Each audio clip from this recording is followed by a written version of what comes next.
Pertama, marilah kita sama-sama memanjat syukur kepada Allah Ta'ala kerana pada petang ini, pada petang Jumaat yang penuh berkat ini, kita dapat sama-sama sekali lagi masuk ke Dewan ini untuk meneruskan program Multaqa Da'mi kita.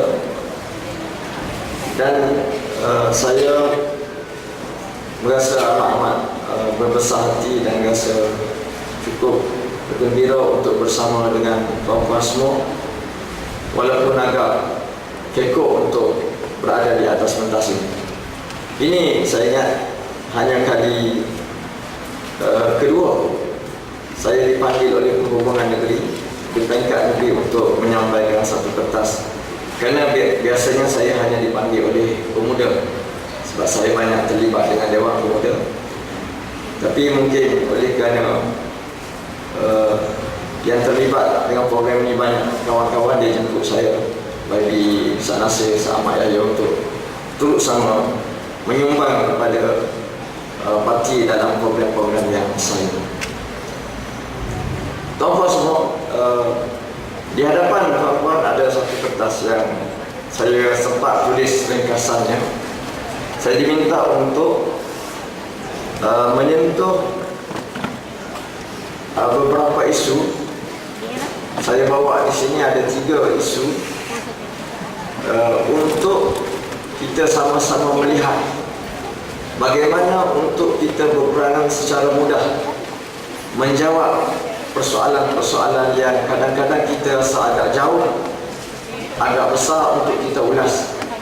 Tetapi kalau kita perhati, dia adalah merupakan satu isu yang mudah untuk kita jawab dan kita terangkan kepada masyarakat. Kerana isu-isu yang berlaku di hadapan kita ini sebenarnya sudah ada jawapannya di sisi Allah Subhanahu Wa Taala. Dan Allah Taala kepada kita orang Muslim, Allah Taala memudahkannya dengan dia memberi jawapannya melalui Al-Quran dan hadis Nabi Sallallahu Alaihi Wasallam. Inna Allah yudafi'u 'anil ladina amanu. Allah Ta'ala sebut sesungguhnya Allah Ta'ala sentiasa mempertahankan orang-orang yang beriman. Apabila dia diasah dengan apa-apa masalah, maka datanglah Allah untuk membantu orang-orang yang beriman. Ini apa yang Allah Ta'ala janji kepada kita. Maka tuan-tuan semua, kita kena ingat, orang yang beriman tidak boleh hidup dalam keluh kesah. Dia tidak boleh hidup dalam dunia keliru, membiarkan diri dia tidak mempunyai jawapan kepada isu-isu yang berlaku. Kerana Allah Ta'ala telah memudahkan kita. Dan mungkin tidak baik kalau orang lain keliru, tapi tidak boleh orang beriman itu keliru dalam hidup dia. Jadi antara yang kita akan bentang, kita akan tengok di sini ialah bagaimana, apakah peranan kita orang yang bekerja di jalan Allah Ta'ala untuk memahami isu-isu yang berlaku. Kerana kita akan tengok di mana letaknya isu dalam kehidupan, dan juga bagaimana musuh berusaha untuk menjadikan isu ini sebagai satu senjata yang cukup ampuh untuk melumpuhkan gerakan Islam, untuk mengelirukan umat Islam seterusnya. Mereka tidak berasa yakin dengan Islam dan juga peranan para dai, para pendakwah di jalan Allah Ta'ala untuk membawa Islam ini kepada kejayaan.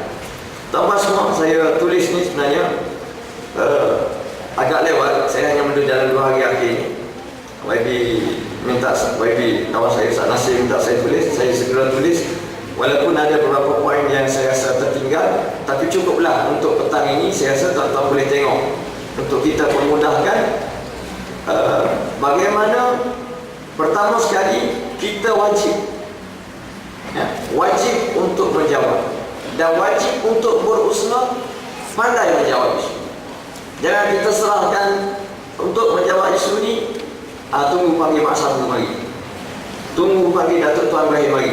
Lagi dia tak mari, dia syamah, tak dengar dia syamah, kita senyap. Sebenarnya kita tidak ada alasan untuk menunggu pemimpin kita yang mahir dalam menjawab isu-isu yang berlaku. Tambah-tambah hari ini, dalam dunia moden hari ini, isu yang berlaku hari ini juga kita boleh jawab.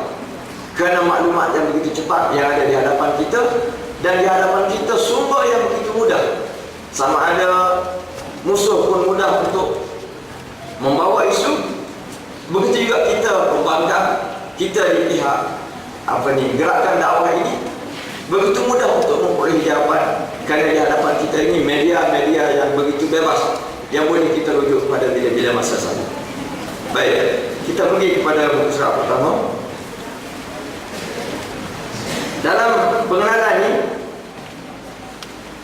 kita memulakan kefahaman kita mengenai isu ini dengan kita mesti ingat bahawa setiap kita mesti menjaga diri sendiri daripada diganggu-gugat oleh musuh yang sentiasa berusaha merosakkan keaslian dan kekuatan Islam. Ya, ini kita kena ingat bahawa kewajipan pertama kita seperti Allah Ta'ala sebut dalam Quran. Saya cuba nak bawa ayat Quran tapi tak sempat kerana saya agak menulis agak cepat saya menulis, tapi saya boleh baca 2-3 ayat untuk memberi poin-poin untuk kita melihat kepada isi-isi yang saya nak sebut. Ya ayyuhalladzina amanu alaikum anfusakum. Itu yang pertama. Yang kedua, wahai orang beriman, wajib atas kamu jaga diri kamu. La yadurrukum man dhalla idza tadaitum. Sesat keliling kamu tidak mampu untuk nak menyesatkan kamu. Walaupun kita hidup dalam masyarakat yang sesat, kita alhamdulillah ramai. Kedah kita dah menang, Kelantan kita dah menang, banyak lagi kita menang. Masyarakat kita boleh kata masyarakat yang tidak menyesatkan, tapi membantu kepada agama. Allah Ta'ala kata sekalipun kamu duduk dalam dunia sesat, tetapi iman kamu masih terpelihara apabila kamu menjaga iman walaupun sekeliling kamu ni sesat. Maknanya wajib ke atas kita jaga diri kita. Justru setiap Muslim wajiblah berusaha mengenal musuh dan perancangan jahat mereka, sebagaimana mereka juga wajib mengenal kawan yang saling bekerjasama ke arah kebaikan. Jadi untuk menyelamatkan diri dua perkara. Pertama, kita kenal kawan kita, siapakah yang akan menyelamat membantu kita, dan wajib juga kita mengenal musuh. Orang yang tak kenal musuh, dia tak tahu tipu daya, akhir sekali dia akan terjerumus masuk. Ini kewajipan kita. Wa kadzalika ja'alna likulli nabiyyin aduwan syayatinal insi wal jin yuhi ba'duhum ila ba'din zukhrufal qawli ghurura. Demikianlah Allah Ta'ala kata, setiap kali aku buat seorang Nabi, aku hantar seorang Nabi, 10 orang Nabi, setiap kali juga aku hantar juga musuh yang akan lawan Nabi. Maknanya apabila Allah Ta'ala mengutus seorang Nabi, dia minta manusia mengenal Nabi. Tapi dalam masa yang sama Allah Ta'ala juga mengingatkan bahawa dalam masa yang sama Nabi juga ada lawan dia, iaitu musuh yang akan menentang Nabi tersebut. Maka kita pada masa itu, umat pada masa itu harus mengenal dua-dua. Kalau tidak, dia tak tahu mana satu kawan, mana satu musuh. Ini kaedah yang kita guna. Allah Ta'ala hantar Nabi Musa, dia tak hantar Nabi Musa kecuali dia perkenalkan kepada umat seorang lagi nama Fir'aun. Allah Ta'ala hantar Nabi Muhammad, maka Nabi Muhammad ni sama masyhur nama dia dengan nama Abu Jahal. Dia tak boleh terkenal seorang, dia kena dua-dua. Kenapa? Kerana berlaku pertentangan di antara kebenaran dan kebatilan. Orang tidak akan kenal benda yang baik kecuali dia kenal juga benda yang buruk, baru dia boleh menilai di antara dua-dua. Jadi ini di antara kita panggil kewajipan awal untuk menyelamatkan akidah kita. Itulah kalau kita bercakap pasal UMNO, jangan siapun. Ada sebab cakap pasal UMNO dapat pahala. Bercakap untuk mengenal musuh Allah Ta'ala. Tak, jangan kita kata duduk dalam surah, mengapa duduk mengumpat UMNO ni, kita cakap pasal kita sudah kan. Ada mengumpat pasal UMNO, mengumpat atau mencela ke apa, dia musuh ni, kita tengok keburukan dia itu adalah satu ibadah. Kerana dia akan menjauhkan kita, menyelamatkan kita daripada masuk dalam perangkap yang buruk. Kalau kita nak nampak tak nak mengumpat pada UMNO, tak nak mengumpat pada pemimpin, saya guna istilah mengumpat tu maknanya berkata buruk, maka pada masa itu kita akan mudah dimasuki oleh perasaan ke-19. Nah, perasaan ke-19, dia pun nak Islam juga. Ayat tu sebiji itu kalah dengan kita. Dia nak Islam juga, dia buat ni, dia buat ni. Tengok dia pergi haji, dia pergi haji, kita duk mengata dia. Mari buat kesian. Kenapa? Kerana kita kurang membiasakan diri mengenal keburukan-keburukan musuh yang memang mereka ni berusaha untuk menipu daya umat Islam. Kita akan tengok bagaimana perancangan mereka nanti. Baik, perancangan jahat musuh boleh dilihat dalam pelbagai sudut dan medan. Seperti, cuba tuan-tuan tengok, saya buat contoh banyak medan-medan yang digunakan oleh musuh untuk merosakkan keyakinan umat Islam terhadap kita. Pertama, memesongkan akidah dan ghaibiyah. Ini biasa, banyak disebut oleh Allah Ta'ala dalam Quran. Sejarah kewujudan makhluk dan sejarah Islam. Dia putar balik sejarah. Manusia ini bukan daripada Adam, manusia daripada buruk. Manusia dari cerita-cerita sejarah, cerita lampau. Dia bawa tidak ikut tertib yang dibawa oleh Al-Quran Al-Karim, oleh Allah Ta'ala, menyebabkan orang jadi sesat. Ini cara dia menyesatkan. Dia tak direct menyerang agama, tapi dia menyesatkan kefahaman yang bersifat akidah dan pemikiran manusia. Begitu juga sejarah Islam. Kita ada 1400 tahun sejarah Islam. Tuan-tuan boleh tengok bagaimana penulisan-penulisan oleh orang barat, terutama sekali orientalis, yang bercakap mengenai agama Islam. Dia akan buat satu sejarah yang menunjukkan Islam sejarah dia kotor, sama kotor dengan sejarah-sejarah mereka dulu. Sejarah Fir'aun, sejarah tamadun macam-macam dulu. Islam tidak lebih daripada pembinaan manusia menuju kesempurnaan. Hak sempurnanya bila? Hak sebenarnya tamadun barat lagi. Sejarah Islam tu dia sejarah lampau yang kelam, sejarah yang gelap. Hak betulnya revolusi sains moden lagi. Ini ditulis untuk memutabalikkan. Kemudian persoalan ilmu dan sains, bagaimana dia cuba lagakan di antara Islam dengan ilmu, dengan sains. Sebagaimana mereka buktikan bahawa sains dan Kristian ini tak sama. Akhir sekali mereka meninggalkan agama Kristian. Nak jaga agama, nak berhubung dengan Allah Ta'ala, kita pergi ke gereja. Tapi nak bercakap pasal kehidupan, kita tak boleh rujuk kepada Kristian, tak boleh rujuk kitab Bible, kita kena rujuk ilmu sains otak kita. Jadi apa yang berlaku dalam agama Kristian, itulah yang mereka bawa untuk agama ini. Menyebabkan orang Melayu hari ini banyak, dulu hari ini kurang sikit lah. Sebab kita dah kuat, dakwah ini dah kuat. Dulu orang Melayu begitu payah untuk menerima hakikat Al-Quran ini boleh, agama Islam ini boleh menyusun kehidupan masyarakat dalam semua segi. Yang berlaku dalam, kita panggil dalam fahaman agama suku, politik suku, yang hari ini orang UMNO pun tak berani nak sebut, takut jadi kafir. Itu semua kenapa? Kerana ajaran yang kita tanam sejak dulu meyakinkan orang Melayu bahawa jangan bercakap benda yang begitu ditolak oleh agama Allah Ta'ala. Yang berpunca daripada ini, daripada serangan barat, bahawa Islam ini bertentangan dengan sains dan juga ilmu moden hari ini. Adat dan budaya, begitu juga dia serang adat dan budaya. Di samping merokok tambah dan mengurangkan kesempurnaan Islam, ramai umat Islam sendiri yang terperangkap dalam jerat para musuh disebabkan ketidaksediaan mereka dengan perisai yang kukuh bagi mendepani fitnah dan serangan jahat.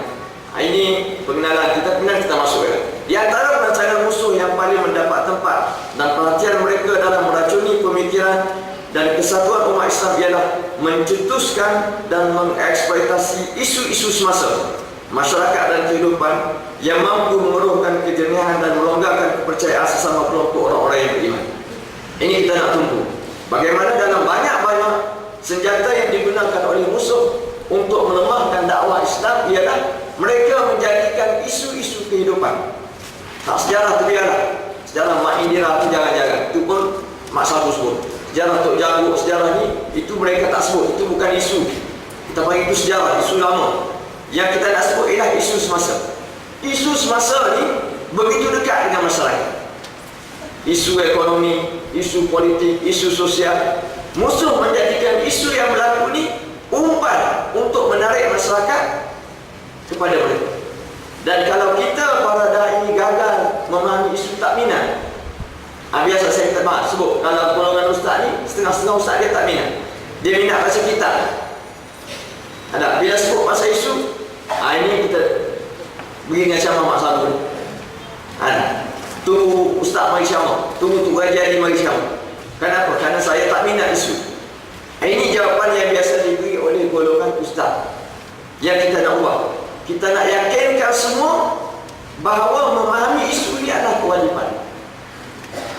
Kalau ustaz yang mengajar di kampung, di daerah ni tak faham, bagaimana masyarakat nak dapat maklumat tersebut dengan betul? Kita akan tengok bagaimana Al-Quranul Karim dalam hujah-hujah di bawah, bagaimana Allah Ta'ala begitu segera menjawab isu-isu yang berlaku di zaman Rasulullah Sallallahu Alaihi Wasallam. Dia tidak membiarkan Nabi terkapai-kapai mencari jawapan.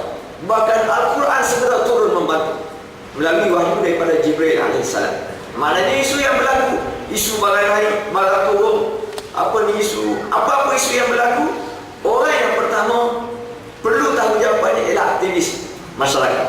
Terutama sekali kita lah yang menjadi gerakan orang yang pertama dalam orang yang berada dalam saf dakwah. Jadi disebut maka kemahiran menjawab, menolak, menangkis, mempertahan dan kembali menyerang musuh adalah satu senjata milik setiap muslim yang perlu sentiasa diasah dan ditajamkan. Dengan demikian musuh akan mati kutu dan segala perancangan mereka akan menjadi sia-sia di hadapan kelompok beriman yang gagah perkasa.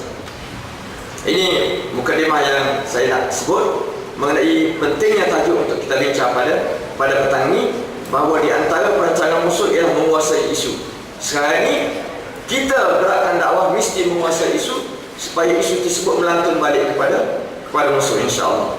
Baik, kita tengok kepada kategori dalam kita memahami isu. Saya bawa ni untuk lebih senang. Banyak kategori yang boleh kita belah isu ni. Cuma saya suka untuk merujuk kepada untung rugi. Sebab kita bercakap pasal nak tarik pengundi dekat pilihan raya. Jadi bagaimana isu kita tengok dari sudut untung rugi, kesan dia kepada masyarakat. Ada 3. Pertama, isu yang secara zahirnya menguntungkan pihak musuh dan kerajaan. Ini memang susah. Maknanya kena pandang. Isu yang zahirnya menguntungkan pihak kerajaan, maknanya dia akan benar. Ia pula sama ada perkara baik. Bagaimana isu ini berlaku? Ia sama ada perkara baik yang berlaku dalam kem musuh atau perkara buruk yang berlaku di sebelah pihak yang beriman. Kalau benda tu baik di pihak musuh, untunglah dia. Dia boleh guna, kami buat ni. Maka kita nak jawab tak boleh. Sebab apa? Sebab yang baik itu di pihak musuh. Satu. Yang kedua, hak buruk tu berlaku dalam kem kita. Kita nak jawab apa ya? Sebab benda buruk. Akhir sekali musuh guna. Ini isu yang kita panggil agak susah untuk kita jawab. Tapi tak boleh kita biarkan. Kita mesti menjawab. Misalnya, ada misalnya. Contohnya kejayaan musuh. Ini contoh pilihan raya. Kejayaan musuh atau pihak kerajaan mengelak pertembungan sesama mereka dalam pembahagian kursi pilihan raya umum. Begitulah sebaliknya jika pihak pembangkang gagal. Tuan-tuan nampak ni, kat pilihan raya ni, sekali ni kita tengah mesyuarat Pakatan Rakyat. Saya tak pasti ke dah selesai ke tak selesai. Kawasan-kawasan berebut kursi. PKR nak tanding, DAP PAS nak tanding. UMNO dia kata kami, kalau dia kata kami selesai, tak ada pertembungan, kita ada berebut lagi. Pada masa ni isu ni untung siapa? Jangan dia untung musuh. Rakyat akan tengok betapa Pakatan Rakyat adalah pakatan yang begitu rapuh. Dia jajah dalam atusan, jajah dalam 3-3. Kita nak jawab senok kepala. Nampak tu tak? Jadi isu-isu seperti ini adalah isu yang payah. Misalnya Satu Malaysia. Satu Malaysia ni sengaja Najib buat. Kalau dia tahu tak untuk, dia tak akan buat. Jadi dia bawa Satu Malaysia ni kita nak jawab. Ni zahirnya menguntungkan musuh. Tapi kalau kita tak jawab, teruklah kita kena jawab juga isu. Bagaimana nak mengurangkan keuntungan musuh, bahkan kalau boleh nak lipat balik bahawa Satu Malaysia itu adalah palsu. Itu hanya omongan Najib saja. Nak kena jawab. Dia tak akan sama dengan satu isu yang kedua. Isu yang kedua ialah isu yang secara zahirnya menguntungkan kem pihak pembangkang. Jadi cara kita matlamat tujuan kita nak ke mana, 1 dan 2 dia akan berbeza. Yang pertama tadi kita nak mengurangkan impak positif pada musuh. Yang kedua ni kita nak memaksimumkan. Kerana ni belah kita. Kita kena guna isu ni sebaik-baiknya untuk menunjukkan kekuatan ataupun kejayaan pihak kita. Ia juga sama ada perkara baik yang berlaku dalam kelompok beriman. Dia tukar tadi. Ini ialah benda-benda baik yang berlaku dalam kem kita ataupun perkara buruk yang berlaku dalam kem musuh. Dua ni menguntungkan pihak kita. Contohnya pengiktirafan pihak audit negara terhadap perjalanan keuangan negeri-negeri pembankan sebagai terbaik di antara negeri-negeri di negara di negeri persekutuan. Begitu juga skandal peribadi atau keuangan yang melibatkan pemimpin kerajaan yang memerintah.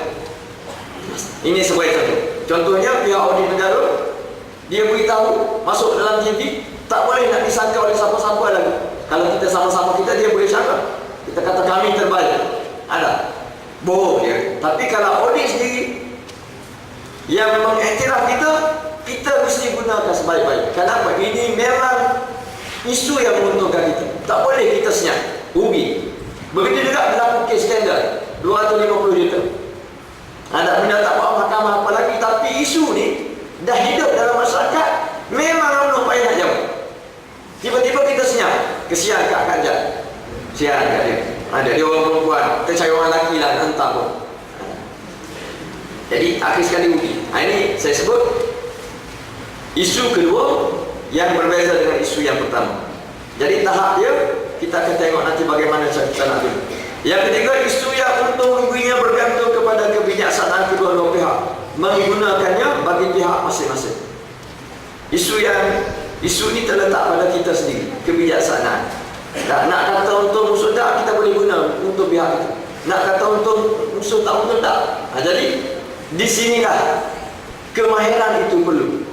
Kemahiran kita berhujah, mencari jawapan, belajar bagaimana untuk menjawab isu.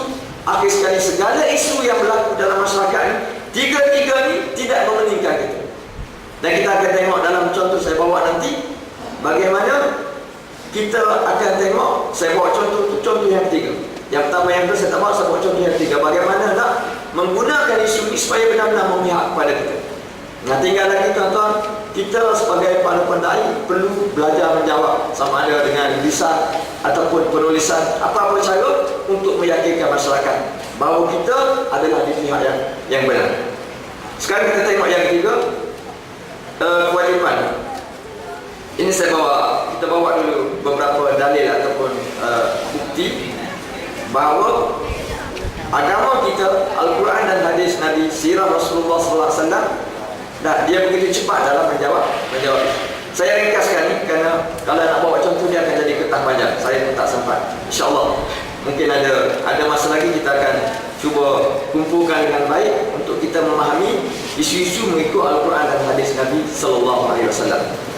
Baik, isu-isu masyarakat dan kehidupan adalah ujian Allah ke atas hamba-Nya di dunia. Ini mudah ya. Mengapa kita kata kenapa banyak sangat Malaysia ni isu? Dekat-dekat Penjaya bagi banyak isu. Dekat-dekat Penjaya makin banyak isu belakang. Masyarakat jadi pening. Kita jawab senang ya. Memang Allah Ta'ala nak suruh kita pening. Sebab apa? Sebab inilah dunia. Nah, inilah dunia. Orang yang pening ialah orang yang tak ada persiapan. Maka orang yang tak bersiap, dia pening atas dunia, tapi sekali dia kalah. Orang yang bersiap dia, ketika Allah Ta'ala kocak bumi dengan macam-macam kejadian, isu, dia selamat. Antaranya ialah dia uji manusia dengan isu-isu yang pelik-pelik. Isu yang pelik. Tiba-tiba ada Tok Hasan Haji mengamuk. Kita nak jawab macam mana? Serah tu. Anwar Ibrahim tak sudah 10 tahun dah. Kita pun jadi serabut, mana satu betul. Tak berlaku khianat, berlaku begini. Pening masyarakat. Ada kadang-kadang ustaz pun berzina, makan anak jadi bapa haruan ke. Kita pun punya macam mana ustaz. Sengaja Allah Ta'ala buat isu yang pelik-pelik. Kenapa? Allah Ta'ala nak tengok apa jawapan orang mukmin dalam isu. Dan sedangkan jawapan itu sudah ada dalam Quran dan hadis. Mudah saja bagi orang yang baca Quran dan hadis untuk menyelamatkan diri daripada terfitnah dengan isu-isu yang berlaku di hadapan kita. Jadi kata, isu-isu masyarakat adalah ujian Allah ke atas hamba-Nya. Justru adalah menjadi kewajipan bagi setiap Muslim, terutama orang-orang yang berilmu, untuk bersegera menjawab dan mengurus isu-isu yang berlaku dalam masyarakat.